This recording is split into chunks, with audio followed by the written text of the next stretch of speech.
अस्सलाम वालेकुम। मैं अपनी आज की वीडियो में 2 चीज़ें डिस्कस करूँगा। पहली चीज़ तो ये है कि अगर आप पंजाब, सिंध, बलूचिस्तान, केपी, कश्मीर, गिलगित या कहीं से भी अगर आप वादी क्लास की लड़की से शादी करना चाहते हैं, तो आप में क्या ख़ुसूसियत होनी चाहिए? या यूँ कह लें कि वादी क्लास के लोग किन चीज़ों को मद्देनज़र रखते हैं अपनी बेटी-बहन का रिश्ता देने के लिए?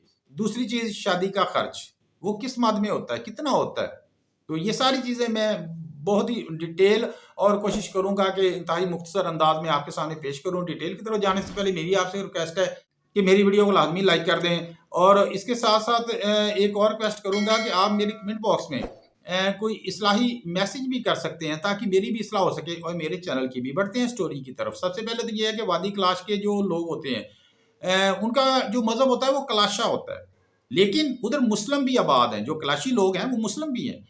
अगर आप वादी क्लास की एक किसी नॉन मुस्लिम लड़की से शादी करना चाहते हैं, तो सबसे पहले तो ज़ाहिर है उसको मुसलमान करना पड़ेगा, तो फिर आप शादी करेंगे। तो जब मुसलमान होगी उसके बाद वो मुस्लिम कम्युनिटी में शामिल हो जाएगी, तो फिर अगला प्रोसीजर जो होता है वो आगे चल के मैं आपको बताता हूँ। पहली बात तो ये होती है। हाँ, एक और चीज़ मैं आपको बता दूँ कि आप शादी कैसे करेंगे, आप राब्ता कैसे करेंगे? कोई आदमी बाहर का है, कश्मीर का है, पंजाब सिंध का है, तो इस टॉपिक के ऊपर भी मेरे इसी चैनल के ऊपर वीडियोस पड़ी हुई हैं, आप जाकर उनको देख सकते हैं।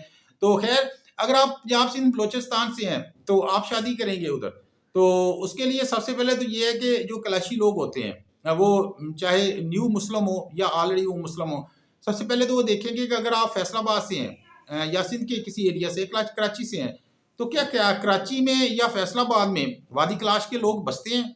या वादी क्लास से तल्लक रखने वाले लोग उधर बसते हैं? या यूँ कह लें कि वादी क्लास की किसी भी लड़की की शादी ऑलरेडी फैसलाबाद में, कराची से या आप जहाँ से भी हैं उधर हुई हुई है। अगर हुई हुई है तो फिर उन लोगों के लिए ये एक मददगार चीज़ साबित होती है अपनी दूसरी बेटी या बहन का रिश्ता देने के लिए। क्योंकि ऑलरेडी वो उनकी उधर वाक़फ़ियत होती है, नाव होती है, उनको इन्वेस्टिगेशन करने में कोई ज़्यादा दुश्वारी नहीं आती। अच्छा, दूसरी चीज़ ये होती है कि आपका अगर बिज़नेस है वादी क्लास में या कहीं इर्द-गिर्द के इलाका में, तो फिर भी आपकी शादी वादी क्लास में ईज़िली हो सकती है। वो लोग इतना ज़्यादा इन्वेस्टिगेशन नहीं करते, चाहे आपकी शादी पहली हो, दूसरी हो, तीसरी हो। तीसरी चीज़ ये है कि अगर आपका कोई करीबी दोस्त, उसका कारोबार है, लेकिन आप कभी गए नहीं वादी क्लास में, तो फिर भी आपकी शादी हो सकती है उसके रेफ़रेंस से। इसके अलावा भी कुछ लोगों की शादियाँ हुई हैं वादी क्लास में।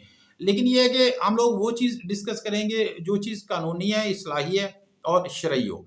अच्छा, आगे बढ़ते हैं खर्चा। खर्चे का क्या सूरत-ए-हाल होती है, क्या प्रोसीजर होता है, वो किस मद में खर्चा किया जाता है? तो उसके लिए ये कोई रॉकेट साइंस नहीं है, ये वहाँ का कल्चर है, रिवाज है। इसको आप नेगेटिव ना लिया करें। ये रिवाज है कि अगर आप शादी करेंगे तो लड़की का जो खर्चा होगा, जो अखराजात होंगे उसके कपड़े, जूती के, वो आपको पे करना पड़ेंगे।